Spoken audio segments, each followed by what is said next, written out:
dans Juge 13. C'est sur la vie de Samson. Vous savez, dernièrement, c'est venu à mes oreilles comme si l'Ancien Testament, on pourrait plus lire ça, ouvrir ça. Dans certaines églises, là, pour moi, tantôt, il va y avoir juste des Nouveaux Testaments. Mais l'Ancien Testament fait partie de la Bible, là. Le Nouveau a été écrit à partir de l'Ancien. C'est comme un filet, c'est tout tricoté ensemble. L'un ne va pas sans l'autre. Puis l'Ancien Testament, on a tous les pièges de l'ennemi. Ça fait que... Puis on a le comportement de certains hommes à ne pas imiter. Puis c'est rempli de bels exemples. C'est pour ça que ce matin, on va prendre celle de Samson. Puis on va essayer de faire ressortir le bon et le mauvais. Alléluia, avec la grâce de Dieu. Alors, on va lire le verset au chapitre 13, 24 et 25. C'est la naissance de Samson. La femme enfanta un fils et lui donna le nom de Samson, qui veut dire petit soleil. L'enfant grandit et l'Éternel le bénit. Et l'Esprit de l'Éternel commença à l'agiter. On ne dira pas les noms, mais peu importe.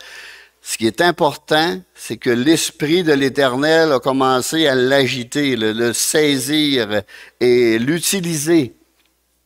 Amen. Alors, Seigneur, peux-tu nous parler au travers de ta parole encore? Rends-la vivante par la puissance de ton Saint-Esprit, Seigneur. Parle-nous. Nous qui sommes sauvés, Seigneur, nous qui croyons en toi, tu as lavé nos péchés, tu nous as donné ton Saint-Esprit afin que nous puissions être sur nos gardes et retirer des grandes leçons de ta parole, la comprendre même, Seigneur. Tu nous révèles des mystères cachés, Seigneur, que dans l'Ancien Testament, ces gens n'avaient pas. Mais nous, Seigneur, nous comprenons ces mystères et nous voyons ces mystères qui étaient ta venue, Jésus. Ce salut que tu as annoncé pour tous, ta vie, ta mort, Seigneur, ta résurrection, fait partie de ces grands mystères. Et tu as ouvert nos yeux et nous t'en rendons grâce et gloire. Dans le nom de Jésus, je prie. Amen. Alors ici, le titre, c'est Samson, l'Esprit de Dieu commença à l'agiter. Vous savez, on pourrait prêcher ça à des pasteurs, là. Hein? Mais ici, il y en a quelques-uns qui ont certaines années dans le Seigneur. Je vois mes deux tantes, là, les sœurs de ma mère, qui sont venues ce matin, qui m'ont connu quand j'étais au même, qui m'ont vu grandir dans le Seigneur, puis qui sont encore dans le Seigneur. Je les avais pas remarqués tout à l'heure, mais là, je les ai vus. Alors, dans ce verset, nous pouvons voir que l'onction divine le saisissait et qu'il accomplissait des choses extraordinaires, qu'on va voir par la suite, grâce à la puissance de Dieu. Samson fut consacré à Dieu dès le ventre de sa mère, Juge 13, 5. Dès le ventre de sa mère. Imaginez, ça aurait été se faire avorter. Non, non. Combien ont été choisis dès le ventre de leur mère?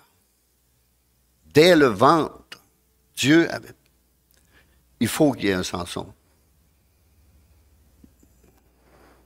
Je me souviens, je lisais une brochure à un moment donné, c'était des personnes qui étaient aux États-Unis. Les États-Unis, l'avortement, ils n'ont pas embrassé ça tout de suite, là.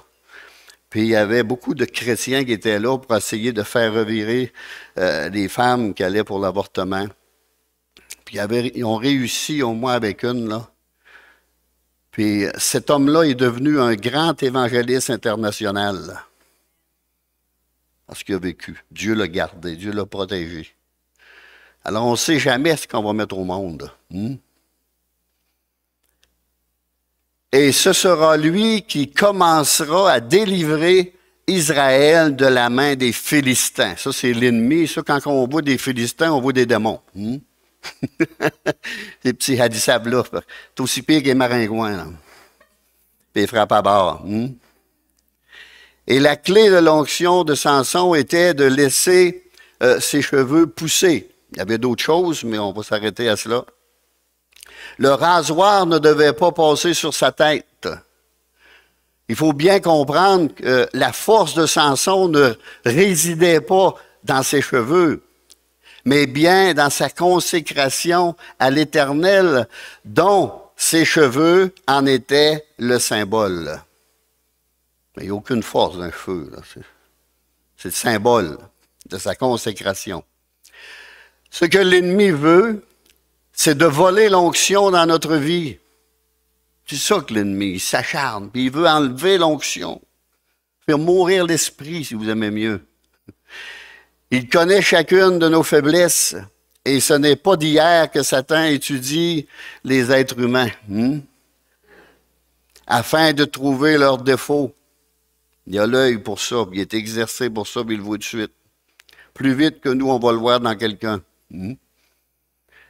Puis encore beaucoup plus vite qu'on le voit en nous, parce qu'en nous, il faut voir le miroir de la parole, puis l'étudier à plein pour voir nos défauts. Parce qu'on n'aime pas se voir. Pour certains, ça peut être l'orgueil, un mauvais caractère, un problème de colère, ou quelque chose qui contrôle leur vie, qui domine leur vie. Aussitôt qu'il y a quelque chose qui nous domine, qui nous contrôle, là, soyons sur nos gardes. Il ne faut pas se laisser aller dans des passions infâmes, nous dit la parole de Dieu même. Il faut être passionné du Seigneur. Il faut être passionné de Christ. Samson, malgré tout ce qui s'est passé dans sa vie, l'histoire la plus connue est ce qui s'est passé avec Delilah. Coquette. Ça signifie coquette. Il y en a qui appellent les animaux même, là, mais je me souviens qu'il était à une place, il s'appelle coquette. Ah, Delilah. Et ce qui s'est passé, c'est ça qu'ils se souviennent. Je crois que dans la vie de chaque chrétien, il y a une Delilah aussi. Il y a une Delilah. Et je ne suis pas en train de dire qu'il y a une femme, là. Néanmoins, une Delilah reste une Delilah. Le but de Satan, c'est de nous emmener là où l'onction divine ne peut plus reposer sur nous. L'ennemi veut nous rendre inefficaces. Il restait sous l'onction de Dieu. Aussitôt que ses cheveux étaient longs, il restait sous l'onction de Dieu. Rien ne pouvait l'arrêter. Les portes d'une ville même c'était pas assez pour l'arrêter. C'était rien pour lui, il les a arrachés. Et il les a emportés sur un mont. Mes amis, imaginez des portes, là, des portes de ville, ça commençait à être des portes, là. Puis c'était pesant, puis c'était fait avec du gros bois. Puis il emmenait ça jusque-là. Lorsque vous restez sous l'onction de Dieu et que vous marchez dans son appel, alors rien ne pourra arrêter votre destinée divine. Rien. Il y a une grande faiblesse dans la vie de Samson. Et c'est dans le cœur de cet homme qu'il faut découvrir la faille qui a donné accès au péché et à l'adversaire, l'ennemi de son âme. Samson possédait une volonté non brisée, non soumise à celle de Dieu.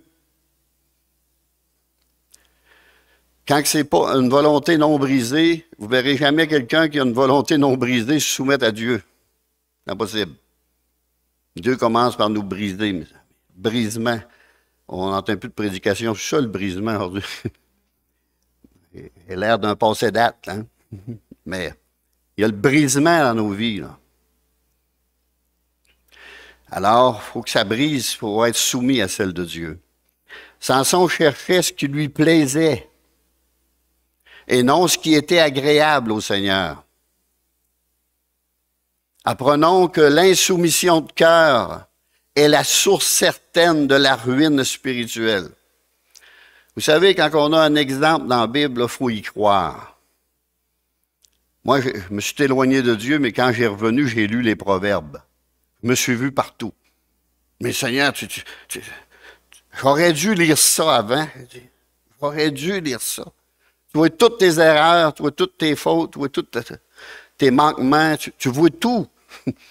Tout ce que Dieu dit, fais pas ci, va pas là, va pas vers ces gens-là. Va pas vers telle catégorie de femmes, va pas vers... T'avertis sur tout, la boisson, tout, les drogues. En plus, Samson aimait le monde.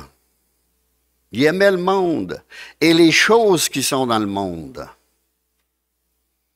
On ne peut pas avoir l'onction et le monde. C'est ce que la plupart des gens ne comprennent pas. Il assiste à la réunion pleine d'onction, où la puissance de Dieu se manifeste. Puis, il ressort et mène la même vie qu'auparavant. Rien change. Il fréquente les mêmes endroits. Même si ça a été clair de ne pas aller là, de ne pas le faire. Vous savez, un jour, j'ai emmené un jeune homme à l'assemblée, le dimanche, et même les réunions sur semaine à l'église, de prière et d'études. Et au retour, lorsqu'on était sur le chemin du retour, il me disait de le débarquer à un endroit que je n'osais pas mettre les pieds, un hôtel. Débarque-moi ici, là.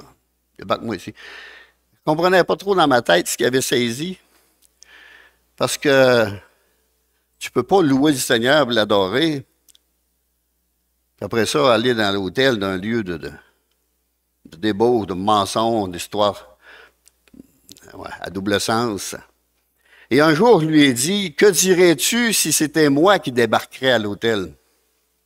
Non, non, non, non, il était presque scandalisé. Toi, tu ne peux pas. Mais il dit, pourquoi toi, tu peux? Il n'est plus parmi nous aujourd'hui, là. Ça fait longtemps qu'il est dans le monde. Longtemps. Sans dit long. Un pied dans le monde, puis l'autre au Seigneur. On ne peut pas.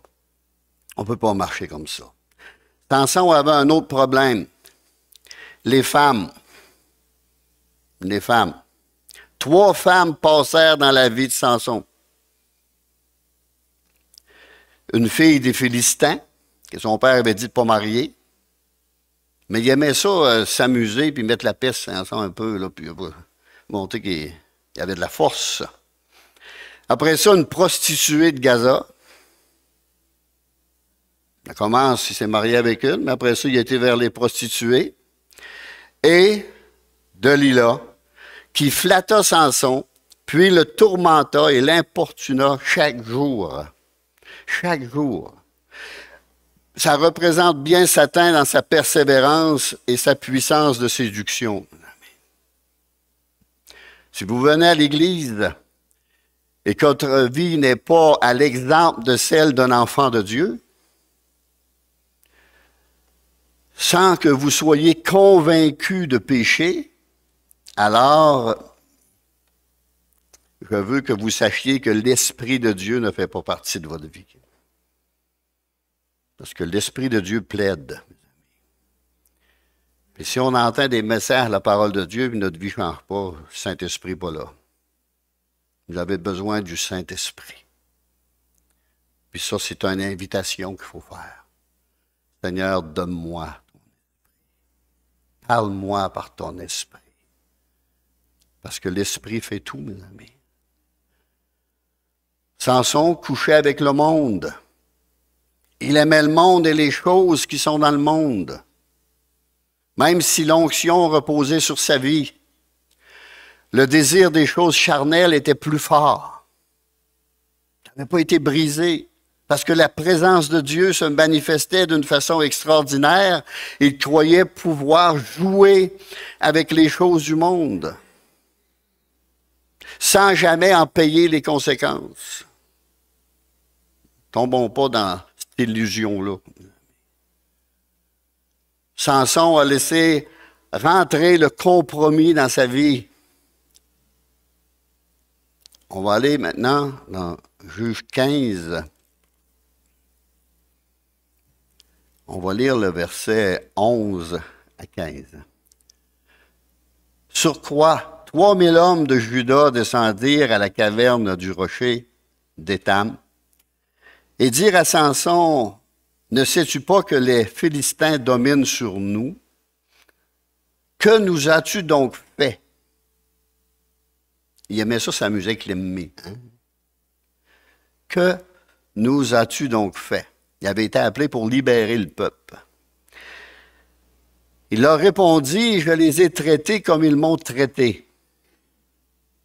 Et lui dirent, nous sommes descendus pour te lier, afin de te livrer entre les mains des Philistins. Samson leur dit, jurez-moi que vous ne me tuerez pas. Au verset 13, alors ils répondirent, non, nous voulons seulement te lier et te livrer entre leurs mains, mais nous ne te ferons pas mourir. Et ils se levèrent et ils le lièrent avec 2 cordes neuves et le firent sortir du rocher. Il était caché à travers les rochers. Lorsqu'il arriva à Léchi, les Philistins poussèrent des cris à sa rencontre. Il y avait toute une réjouissance par rapport à l'ennemi. Alors l'Esprit de l'Éternel le saisit, les cordes qu'il avait au bras devinrent comme du lin brûlé par le feu, et ses liens tombèrent de ses mains. Il trouva une mâchoire d'âne fraîche, il étendit sa main pour la prendre et en tua 1000 hommes. 1000 hommes, mes amis. Mais ça n'aurait pas été nécessaire, de la façon qu'il s'est pris. Jouer avec l'onction, on appelle ça. Il a joué avec l'ennemi, il s'amusait, il savait qu'il avait une force, il s'amusait, provoquait et tout. Samson s'est livré aux Philistins, puis a brisé les cordes qui l'attachaient aisément. Il se moquait d'eux, mais en réalité, il mettait en place les éléments de sa propre perte. Les éléments, juste à le voir aller. Souvent, on regarde quelqu'un aller, ah, il finira pas bien, lui. Il finira pas bien. Alors, Samson a commencé à faire du compromis avec ce qui en quoi il croyait. De nombreuses personnes font du compromis avec ce qu'elles croient, même des doctrines, dans la sainte parole de Dieu, pour être acceptés par une autre domination ou congrégation ou quoi que ce soit. Ils font des compromis dans leur vie. Toutes sortes de compromis. Samson avait une formidable onction. Il a joué au fou et il l'a perdu. Il l'a perdu. Il était arrivé au point de penser qu'il pouvait faire n'importe quoi et s'en sortir à chaque fois. On ne peut pas faire n'importe quoi car notre vie ne nous appartient pas. Vous appartenez au Dieu Tout-Puissant. Et le problème de Samson, son, on pourrait dire, insatiable convoitise, il cherchait davantage à s'assouvir ses pulsions sexuelles que de plaire au Saint-Esprit ou à Dieu. Pauvre Samson. Juge 16. On va aller dans Juge 16 et on va lire les 3 premiers versets. Samson partit pour Gaza. Il vit une femme prostituée.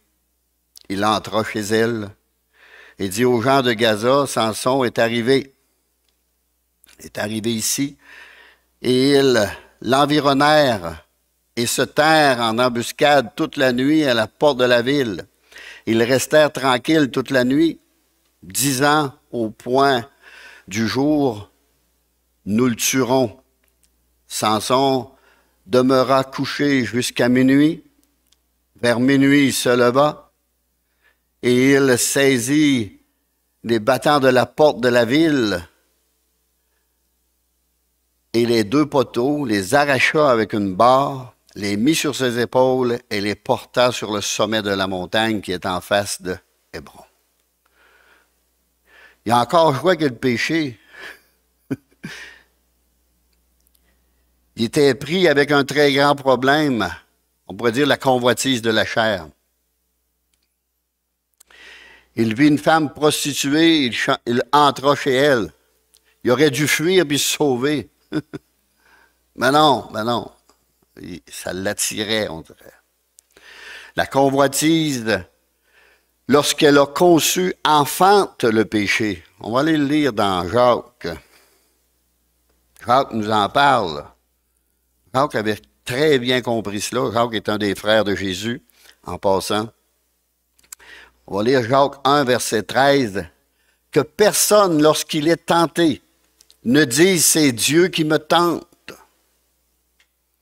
Car Dieu ne peut être tenté par le mal et ne tente lui-même personne.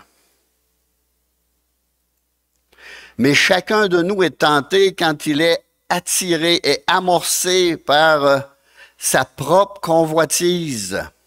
Vous savez, quand on va en pêche, on met des leurres, hein? Une petite chose en tôle, brillant, puis là, les poissons. Chacun est tenté quand on est attiré et amorcé par sa propre convoitise. Puis la convoitise, lorsqu'elle a conçu, enfante le péché, et le péché étant consumé, produit la mort. Produit la mort. Alors il aurait dû partir à la course, Samson, sauver de cela. Et au verset 21, c'est pourquoi, rejetant toute souillure et toute espèce de malice, recevez avec douceur la parole qui a été plantée en vous et qui peut sauver vos âmes. Après ça, ça nous explique de la mettre en pratique dans nos vies et ne pas se borner à l'entendre, à l'écouter. Rejetant toute souillure, Dieu commande aux croyants de rejeter toutes les souillures dont est imprégnée une société corrompue et qui cherche à les influencer. Aujourd'hui, la corruption est partout. Ça l'influence de partout, de tous bords, tous côtés, les journaux, les revues, la TV, Internet, et tout, même la radio. Ainsi que nos familles. Ainsi que nos familles, nos enfants. Juge 16, verset 4. Après cela, il aimait. Vois-tu, il a passé, il s'est arrêté un peu, puis là, ici, il est tombé en amour. Après cela, il aima une femme dans la vallée de Sored. Il l'a aimée, hein? Elle se nommait Delila. Les princes des Philistins montèrent vers elle et lui dirent, flatte-le pour savoir d'où lui vient sa grande force et comment nous pourrions nous rendre maîtres de lui. Nous le lirons pour le dompter et nous te donnerons chacun 1100 cycles d'argent. L'argent, mes amis. Dalila, c'était un escorte, comme on pourrait dire, là, dans notre monde. Fait que, a été payé pour arriver à leur but à eux. Même quand j'ai fait des études, Dalila voulait dire coquette, mais Dalila voulait dire consacrée. Elle s'est consacrée à sa mission, mes amis, très bien consacrée. Flatte-le, flatte-le, séduis-le. Ce que le diable désire vous faire, me faire. Il veut nous séduire, nous flatter. Il désire nous attirer. Il veut nous tromper. Il veut que nous en arrivions au compromis afin de nous détruire au moment où vous êtes plus faible dans votre vie. Il ne viendra pas le moment le plus fort. Non, le moment où on est le plus faible. Il sait tout ça. Flatte-le pour savoir d'où lui vient sa grande force. C'est pas normal. Il y a quelque chose, il y a une puissance. Ils ne savaient pas c'est quoi, eux autres, là. C'est des païens. Mais d'où lui vient cette grande force, cette capacité, on pourrait dire aujourd'hui, cette capacité de résister au péché? Trouve quelle est la clé de sa force. Trouve quelle est la clé de sa force. Et comment nous pourrons nous rendre maîtres de lui. Nous le lirons pour le dompter. Hein, c'est ça que Satan veut faire. Se rendre maître de nous, puis nous donner la pire volée qu'il n'y a pas. Et nous dompter. Et nous te donnerons beaucoup d'argent. L'ennemi cherche la clé de l'onction, mes amis. L'ennemi cherche. Lisons le verset 6 et 7. Dalila dit à Samson, « Dis-moi, je te prie. » C'était sa prière, ça. « Je te prie, d'où vient ta grande force et avec quoi il faut te lier pour te dompter? » Elle était directe, là. Mais lui, il aurait pu se sauver, puis partir à la course, puis s'en aller. Non, non, non. On dirait que c'était comme du miel. Samson lui dit, si on me liait avec 7 cordes fraîches, qui ne fussent pas encore sèches, je deviendrai faible et je serai comme un autre homme. Samson savait qu'il pouvait l'attacher avec n'importe quoi sans pouvoir le retenir. Il savait. Il avait déjà fait l'expérience. Parce qu'il avait réussi la première fois. Et là, il va jouer un peu avec eux. On ne peut pas jouer avec un serpent, mes amis, sans se faire mordre. Moi, je suis le grand Samson. Nul ne peut me vaincre. Nul ne peut me vaincre. Probablement de l'orgueil en arrière de tout cela. Au verset 8, les princes des Philistins apportèrent de là 7 cordes fraîches qui n'étaient pas encore sèches, et elle le lia avec ses cordes. Or, des gens se tenaient en embuscade chez elle, dans une chambre. Elle lui dit, « Les Philistins sont sur toi, Samson, et il rompit les cordes, comme on rompt un cordon d'étoupe quand il sent le feu. Et l'on ne connut point d'où venait cette force. » Dalila dit à Samson, « Voici, tu t'es joué de moi. Tu m'as dit des mensonges. Maintenant, je te prie, indique-moi avec quoi il faut te lier. » Imaginez ce qu'il a fait pour rester là.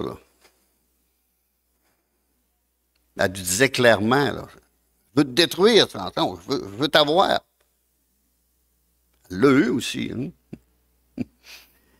Le diable, le tentateur, viendra constamment vous confronter, cherchant quelle est la clé de l'onction dans votre vie. Il va chercher, mes amis, jusqu'à ce qu'il la trouve. Samson veut encore s'amuser. Au lieu de dire non, non, non, ça suffit. Je vais un peu trop loin, là. Je suis trop près de chuter. Je dois m'éloigner de cette femme. Ou de, ça peut être n'importe quoi, là. Dalila. Entièrement consacré à sa mission. Samson aurait dû dire, je dois quitter ces gens et aller faire ce que Dieu me demande de faire, d'accomplir ce que Dieu me demande d'accomplir. Il faut que j'arrête de jouer avec le monde, avec le péché. Mais Samson préférait s'amuser encore. Il n'avait pas assez. Il aimait ça. Il faisait un plaisir fou à faire ça. On ne peut pas rester dans le monde et servir le Seigneur.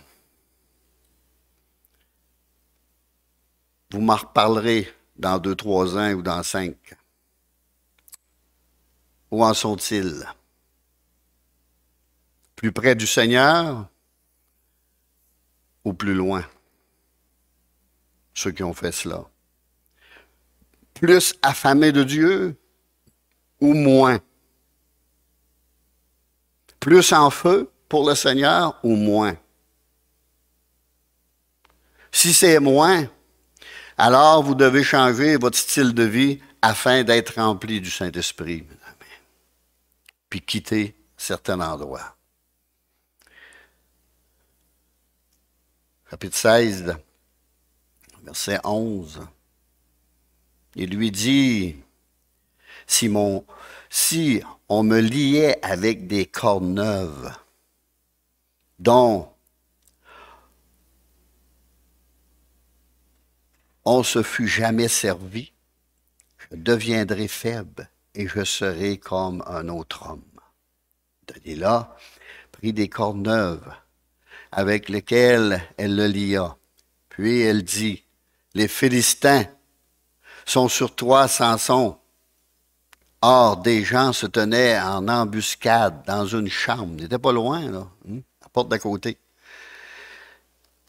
Et il rompit comme un fil les cordes qu'il avait au bras. Dalila dit à Samson, jusqu'à présent, tu t'es joué de moi. Tu m'as dit des mensonges. Déclare-moi avec quoi il faut te lier. Et il lui dit, tu n'as qu'à tisser les 7 tresses de ma tête avec la chaîne du tissu. Vous savez, ici, Samson commence à jouer avec la clé de son onction. Ça va, là, il rapproche. Et les autres fois, il ne faisait que s'amuser. Mais là, il touche à la couverture d'onction divine qui repose sur sa vie. Il divulgue même une partie du secret lorsqu'il parle de ses cheveux. Au verset 14, et elle les fixa par la cheville.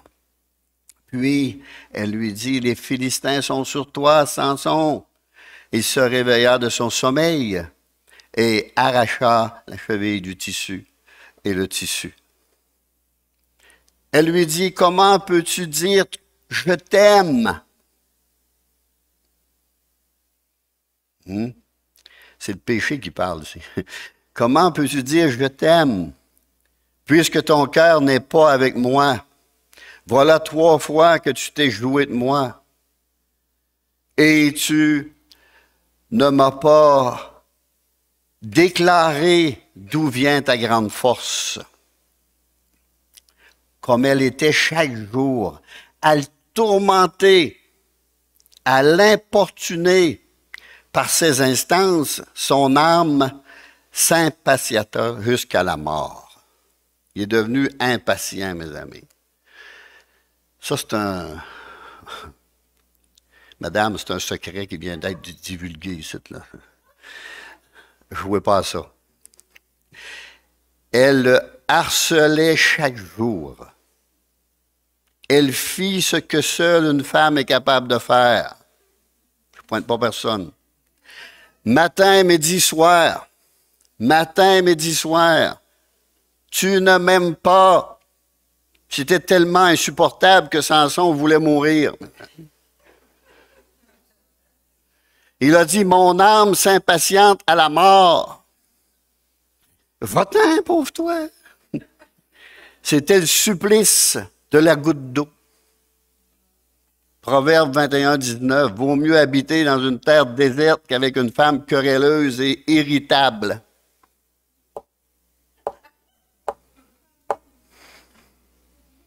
Proverbe 27, 15.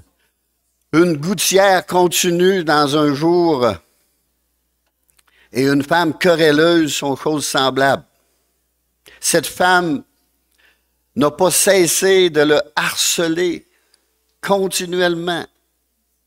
Certaines femmes ont cette capacité, vous savez. Quand ils veulent quelque chose, des fois, ils sont capables de l'obtenir. Elle a ennuyé et ennuyé jusqu'il lui ouvre tout son cœur. Dalila était une arme dans la main de l'ennemi. Toute une arme. C'est exactement ce que l'ennemi veut faire. Vous emmener au point où vous ouvrez votre cœur afin d'insuffler le compromis dans le domaine des choses de Dieu. Pour que vous perdiez votre efficacité en Jésus-Christ. C'est plaisant. On va aller au verset 17. Il lui ouvrit tout son cœur et lui dit, le rasoir ne passera point sur ma tête, parce que je suis consacré à Dieu dès le ventre de ma mère. Si j'étais rasé, ma force m'abandonnerait.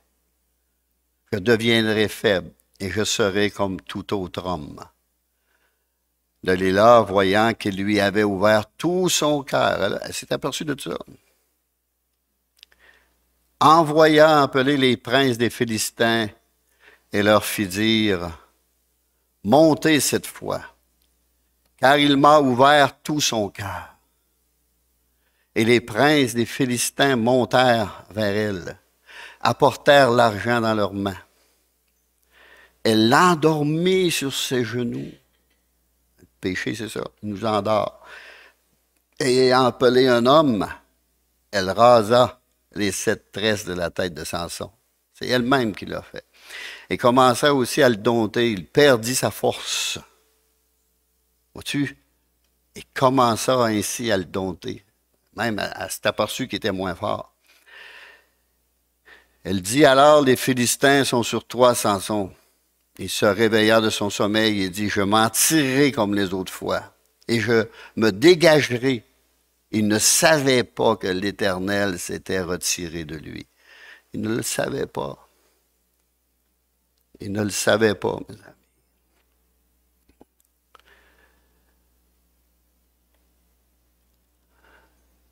C'est exactement ce que l'ennemi veut faire.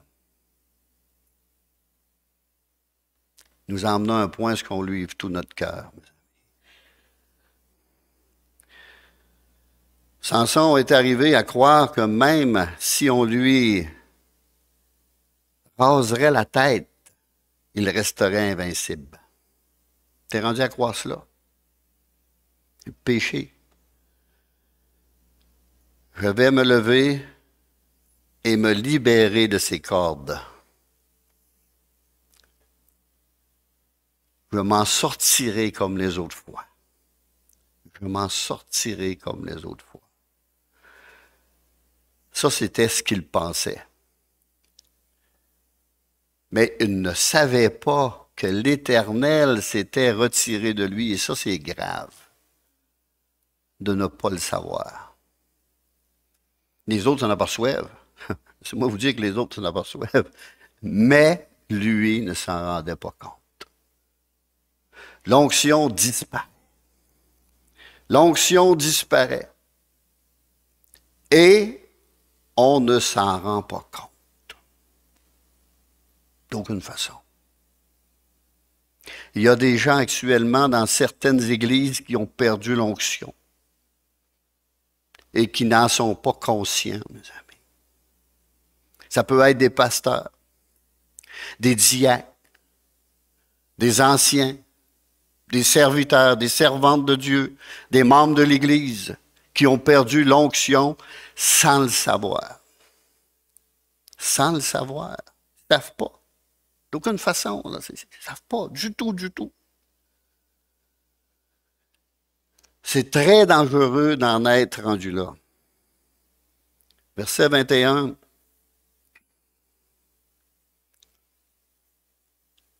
Les Philistins le saisirent et lui crevèrent les yeux. Ils le firent descendre à Gaza et le lièrent avec des chaînes d'airain. Il tournait la meule dans la prison.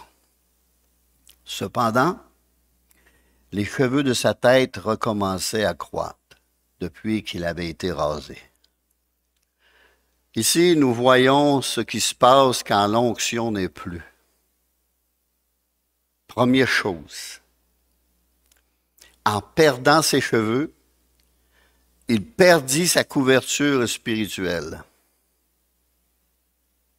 Il a aussi perdu sa force spirituelle. Il a perdu sa joie. La Bible dit que la joie du Seigneur est notre force. Nous voyons ici un homme faible et chauve. Deuxième chose, ce qu'il a perdu aussi, la vue. La vue. Les yeux crevés. Il n'a plus la capacité de voir. Lorsque l'onction vous quitte, vous perdez votre capacité de voir dans l'esprit, de comprendre des choses. Vous êtes comme un aveugle trébuchant dans l'obscurité en criant « Oh Dieu, montre-moi, montre-moi » Et aucune réponse ne vient, car on ne voit plus rien. La troisième chose, il a perdu sa liberté. Perdu sa liberté. Ils l'ont mis en prison. Il est attaché avec des chaînes d'airain, mes amis. Puis, ils lui font faire le travail d'une meule ou d'un âne. Lorsque l'on perd l'onction, on devient une meule, mes amis. Et son travail était de moudre le grain, tourner la meule dans la prison. N'importe quel péché va nous rendre esclaves et nous apporter à virer en rond. Virer en rond, virer en rond, virer en rond, virer en rond, virer en rond. Ce n'était pas un travail facile de tourner la meule. C'était très dur physiquement. Très dur physiquement. Imaginez à vous journée longue à tourner une meule, là. Et moralement, c'était très dur, c'était très difficile. Tourner en rond et toujours tourner en rond. Tu n'avances plus, tu vires, tu es étourdi. On en connaît beaucoup qui sont liés dans le péché. La drogue. Pourquoi tu travailles pour la drogue? Pourquoi tu t'as acheté de la drogue? Ça sert à quoi, ça? Alcoolique. L'autre, il est avec les femmes, passe tout son argent là. L'autre, c'est le jeu. Tous ces vices-là nous apportent à virer en rond, mes amis. Tourne en rond. On n'avance plus. Il n'y a plus d'enthousiasme. Plus d'exaltation de joie, d'ambition, même de force. On n'a même plus de but. C'est l'esclavage. Tourne en rond et tourne en rond et tourne en rond et tourne en rond et tourne en rond jusqu'à creuser même des fois. Creuser notre propre tombe. On ne voit plus les choses comme on les voyait auparavant. Il n'y a plus aucune liberté lorsque l'on perd l'onction. Le monde peut alors se moquer de nous. Et il est en train de se moquer des églises où l'onction n'est plus. Satan se moque de la maison de Dieu, des hommes et des femmes de Dieu. Satan est en train de se moquer d'eux. Les cris de Samson, « Oins-moi, oins-moi, oins-moi une fois de plus » au verset 28. « Oins-moi, Seigneur » a été son cri. Son orgueil a été brisé par une repentance sincère. Les Philistins assistaient à une fête en l'honneur de leur dieu Dagon et de leur victoire sur Samson. Et dans la joie de leur cœur, au verset 25, ils dirent qu'on appelle Samson et qu'il nous divertisse. Il servait plus juste un objet de diversion, divertir le monde. Comment qu'il y en a aujourd'hui qui divertissent le monde au lieu de les emmener à Christ? Tout en se moquant de lui, mes amis. Tout en se moquant.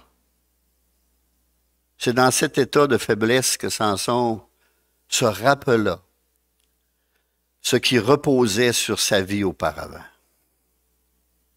Il se mit à prier afin de pouvoir exercer son ministère au moins une dernière fois.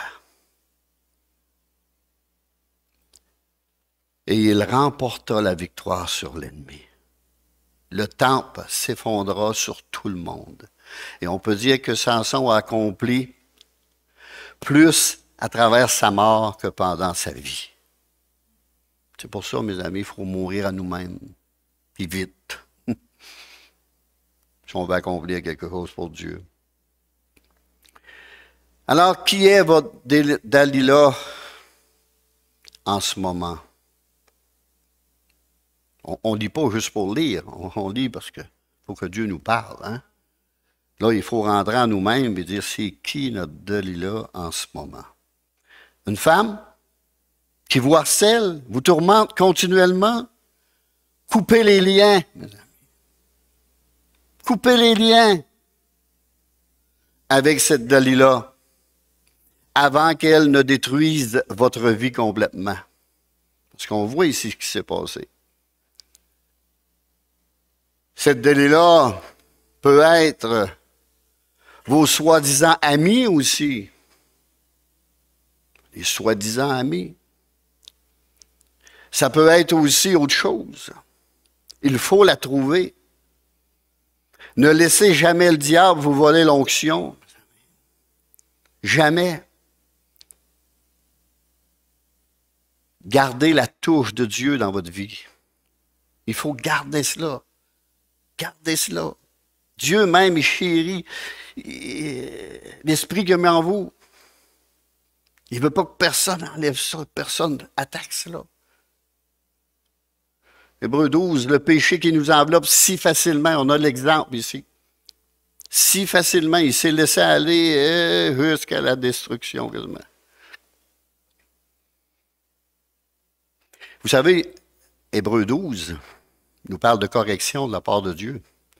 Il commence avec le péché qui nous enveloppe, mais après ça, Dieu corrige ses enfants.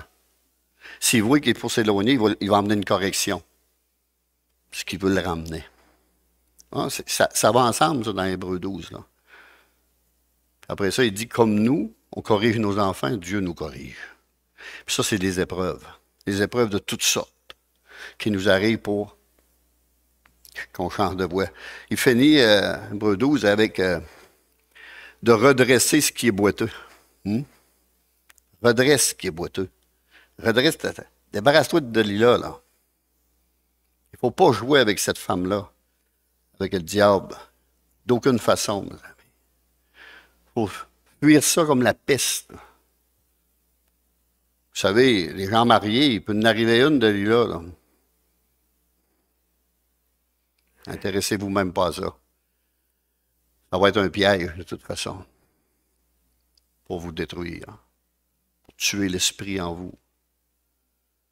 C'est cette grande leçon-là qu'on a de la vie de Samson. C'est bien pour ça que les pasteurs disent, « Oh, il n'y a plus... On ne doit pas lire ça, l'Ancien Testament. » Non, on ne doit pas lire, non. On doit l'étudier, puis sonder, puis fouiller, puis chercher. Tous les grands hommes de Dieu ont prêché dans l'Ancien Testament, puis ils prêchent encore dans l'Ancien Testament. Le Nouveau et l'Ancien, parce que tous les pièges de l'ennemi sont là, de la façon qu'il s'y prend. Puis c'est exact, là. C'est exact. Dites-vous que c'est la vérité. Ah ben moi, ça ne m'arrivera pas. Sortez de votre illusion, là, puis mettez les pieds à la terre, parce que si Dieu l'a dit, ça va arriver comme il dit. Ça arrive tout le temps comme il dit. La parole de Dieu est la vérité. Satan, c'est un menteur. Mais ici, elle disait que Samson le mentait. Il jouait avec elle. Ça l'a emmené dans des compromis, mes amis. Il faut fuir les compromis. Dieu déteste les compromis. Si on est dans le Seigneur et on croit à une chose, on meurt dans cette foi-là. On croit à ça. C'est tout. Je ne peux pas nier ce que j'ai reçu de Dieu. Alors, je n'irai pas signer aucun papier dans d'autres églises pour faire des compromis, moi, à mettre ma vie. Prions. Éternel, Dieu Tout-Puissant, tu nous parles ce matin par ta parole. Ta parole nous met à nu, Seigneur. Ta parole nous déshabille complètement, Seigneur. Elle tranche comme une épée à deux tranchants, Seigneur. Séparant moi les os. Ô précieux Jésus, sonde nos cœurs ce matin. Sonde-nous encore, Dieu Tout-Puissant. Nous avons besoin de toi. Tant besoin de toi. Et de lire et d'étudier ta parole. Parce que les pièges de l'ennemi sont là. Et tu veux nous en détourner. Détourne-nous dans notre Père. Ne nous induis pas en tentation. Ô précieux Jésus, tu fais tout pour nous avertir. Cet homme-là aurait dû s'en rendre compte. Mais non. Mais non. Précieux Jésus. Précieux Jésus. Viens faire ton œuvre, Seigneur, dans nos cœurs, dans nos vies. Je demanderai aux musiciens de vouloir s'avancer. Viens faire ton œuvre, Seigneur. Viens faire ton œuvre. Et libère-nous, Seigneur. Tu es là, Seigneur, et tu veux nous accorder des délivrances et des victoires. C'est sûr que le péché est attirant, Seigneur. Delilah était attirante, coquette même. Mais c'est une femme consacrée au mal. Ô précieux Jésus. Viens, Seigneur, détourner nos yeux de ces choses.